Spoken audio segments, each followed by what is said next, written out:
पहले एहतसाब फिर इंतखाब, तो क्या ये एक पूरी कोई प्लानिंग हो रही है? इससे पहले ये खबरें सामने आ रही थी कि हल्का बंदियों का मामला है, मर्दमशुमारी और उसके बाद हल्का बंदियों, और ये मामला तूल पकड़ सकता है, तवील हो सकता है। लेकिन साथ ही साथ मरियम नवाज की जो वापसी है उसको भी कहा जा रहा है कि वो इलेक्शन मुहिम में जाएंगी। लेकिन हुकूमत इस वक्त जब 2 दिनों में 31 रुपए डॉलर बढ़ गया है, तो उसलिए पाकिस्तान मुस्लिम नून जो पंजाब में एक बड़ी जमात है जिसका पाकिस्तान तहरीक इंसाफ से मुकाबला होना है, ऐसी सूरत में जब अगले हफ्ते महंगाई जो है वो होशरुबा हो जाएगी, क्या इलेक्शन की तरफ जाएंगे? ये एक बहरहाल अहम मामला है। हम बात करते हैं अली गौहर बलोच साहब इस वक्त हमारे हैं। बहुत शुक्रिया बलोच साहब आपके वक्त का। बलोच साहब, पंजाब जिसके आप भी एमएनए हैं, अब इलेक्शन क्या नहीं करवाना चाह रही है कि यहां पर इलेक्शन जो 90 रोज के अंदर होना चाहिए, केपीके में भी, तो इलेक्शन को कोई रुकावट है, कोई मसाइल हैं कि इलेक्शन ना हो? देखिए, हमने हमेशा कानून और आइन की बात की है और कोई ऐसा कदम जो है वो उठाने के लिए ना हम तैयार हैं, ना उस चीज की हौसला अफजाई कर सकते हैं कि जो आइन और कानून के खिलाफ हो। तो इलेक्शन की डेट देना इलेक्शन कमीशन का काम है और नेचुरली वो मतलब है कि अनाउंस कर देंगे शेड्यूल, जाहिर है वो जो आइन के मुताबिक है। तो इलेक्शन के लिए तो हमने पहले ही कह दिया था और हमारी लीडरशिप ने कह दिया था कि हम तैयार हैं और हम इलेक्शन में जाएंगे। अलबत्ता जो सियासी इंतशार फैलाया जा रहा है मुआशी तबाही के बाद, और जिस तरह से इमरान प्रोजेक्ट लॉन्च किया गया और जो जिस तरह से वो पनामा के जरिए और झूठे मुकदमात के जरिए एक ऐसे लोगों को इक़्तिदार के ऊपर मुसल्लत किया गया उस वक्त, जो कि पाकिस्तान का मैंडेट ले के नहीं बल्कि मैंडेट छीन कर मुसल्लत हुए थे। तो जिन लोगों ने आज जिस मुआशी तबाही का हम जिक्र करते हैं और कहते हैं कि डॉलर का ये सूरत हाल है, फलां चीज की ये सूरत हाल है, तो ये उन्हीं लोगों का किया धरा है जिन्होंने 3.25 साल के अंदर कर्जे तो जो है वो पाकिस्तान की तारीख के सबसे बड़े लिए, लेकिन उन कर्जों के सम्राट पाकिस्तान तक तो नहीं पहुंचे, उनकी जेबों तक पहुंचे। और यही वजह है कि आज उनकी ऑडियो वीडियोस भी आपको, जिस तरह से अमीन गंडापुर की आपने सुनी, इस तरह से वो 3-3 और 6-6 कैरेट की अंगूठियों की बातें होती रही, तो ये चीजें ज़बाने ज़द आम है। यही वजूहात हैं।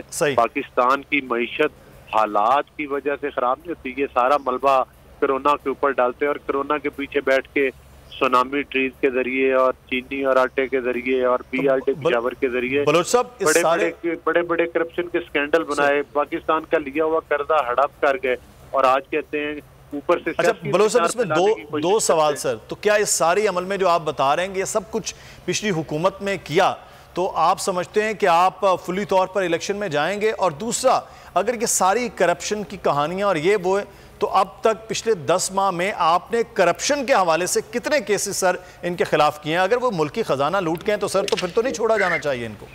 देखिए, बिल्कुल आपका बड़ा रेलिवेंट क्वेश्चन है और बुनियादी तौर पर आपको पता है कि करप्शन के जो मामलात हैं वो उन इदारों का काम है, हुकूमतों का काम होता है, वो उन इदारों का काम होता है, जो कि मतलब है कि जिसके वो नैब, वो FIA और वो इदारे जो कि मतलब है कि उसकी तहकीकात करते हैं। लेकिन मैं आपको एक बात बताऊं, नैब तो फिर कर दिया आपने, नैब तो आपके केस माफ कर रहे हैं, इनको तो पकड़ेगा ही नहीं। नैब का इदारा, मैं उसी तरफ आ रहा हूँ ना कि देखिए, अभी जब FIA ने इनके खिलाफ इंक्वायरी शुरू करती है, पहले तो ये कहते हैं कि हमारे जो हाथ हैं वो साफ हैं, तो फिर ये जाकर हाई कोर्ट से स्टे ऑर्डर्स ले आते हैं।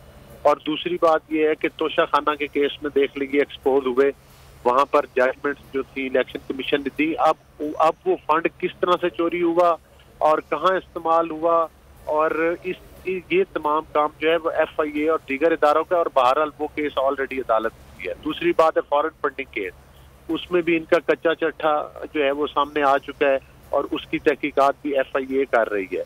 तो जाहिर है बिल्कुल, लेकिन हम इनकी तरह से नहीं कि शहजाद अकबर झूठे मुकदमात बनाकर मीडिया के ऊपर अरबों रुपए के पेपर लहराया करता था और जब अदालत में जाता था तो ना कोई एविडेंस होती थी, ना कोई केस होता था, खुदा पहाड़ जाता था और निकलता चूहा था अंदर से। बलोच साहब, वो तो ये कह रहे हैं कि वो तो एक खालिस धमकी पर आपकी हुकूमत ने फवाद साहब को पकड़ लिया। बलोच साहब कहते उन्होंने तो सिर्फ बात की है, वो कहते हैं हमने तो बात की है और हमें पकड़ लिया है। देखिए बात ये है कि फवाद चौधरी साहब को हमने नहीं पकड़ा।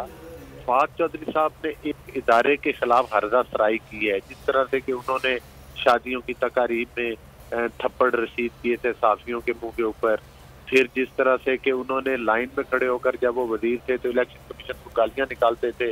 और फवाद चौधरी साहब को वो भी वक्त याद करना चाहिए जब वो हुकूमत के नशे में धुत थे तो रोज मतलब है कि मीडिया टॉक में खड़े होकर कहते होते थे फलां को पकड़ के अंदर कर दें, फलां को पकड़ के अंदर कर दें, मीडिया पे धमकियां दिया करते थे।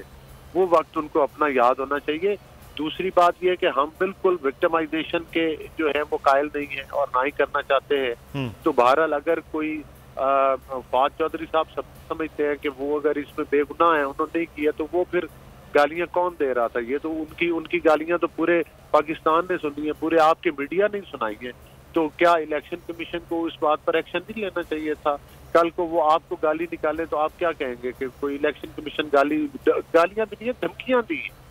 और मेरा ख्याल है कि ये कानून तो हरकत में आएगा ना जब आप इस किस्म की हरकतें करें। सही है, तो इसका मतलब है कि अब धमकियों वाला जो मामला है वो उधर ही मुक्तेंगे।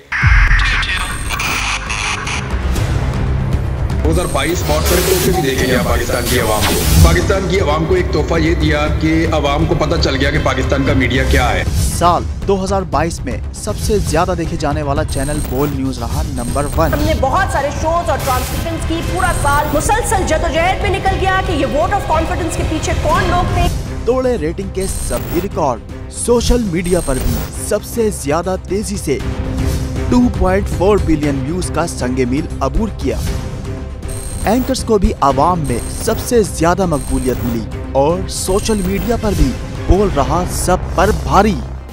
सब्सक्राइब करें और बेल दबाएं ताकि कोई खबर रह न जाए।